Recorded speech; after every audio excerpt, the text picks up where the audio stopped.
दुर्दैव आहे की एका न्यायासाठी 18 महिने लागतायत. अतिशय निर्गुणपणे हत्याकांड झालं आणि त्याचा तपास का लागत नाही? आता isakal.com आहे देशातील नंबर 1 ची मराठी न्यूज वेबसाईट. प्रत्येक अपडेटसाठी isakal.com ला नक्की भेट द्या. याच्यावर कुणाचा दबाव आहे? आतापर्यंत काय इन्व्हेस्टिगेशन झालं हे तर पुढे मांडा. या संदर्भात गृहमंत्र्यांनी अधिवेशनामध्ये निवेदन तर सादर केलं पाहिजे. एवढ्या चौकशा नेमल्या, आरोपी का सापडत नाहीत? एका आईला आणि एका पत्नीला मेल्यावर न्याय मिळणार आहे? हे दुर्दैव आहे. मी आज त्यांची भेट घेतली आणि त्यांनी आम्हाला जाहीर सांगितलंय की जोपर्यंत न्याय मिळत नाही तोपर्यंत मी जगणार नाही. अशाच पद्धतीने दर महिन्याला विष पिणार आणि मरणार.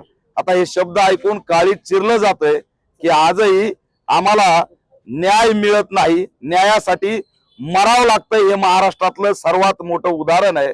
डॉक्टर बाबासाहेब आंबेडकरांनी कायदा दिला, संविधान दिलं आणि या संविधानात आणि कायद्यात आमच्या या बहिणीला, आईला न्याय मिळत नाही. हे दुर्दैव आहे.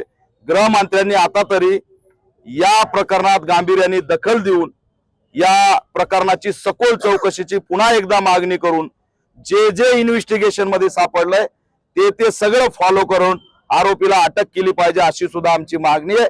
बाळा भांगरनी जे आरोप केलेत त्याची सुद्धा चौकशी करावी आणि पीडित कुटुंबांनी जे आरोप केलेत त्याची सुद्धा चौकशी करावी आणि सखोल चौकशी करून यामध्ये आरोपीला अटक करावी, हीच आमची या ठिकाणी मागणी आहे. देश विदेशातील प्रत्येक घडामोडींचे लाईव्ह अपडेट मिळवण्यासाठी आता साम टीव्हीच्या सर्व सोशल मीडिया प्लॅटफॉर्मला लाईक, फॉलो आणि सबस्क्राईब करा. तसंच सर्व नोटिफिकेशनसाठी बेल आयकॉन प्रेस करायला विसरू नका.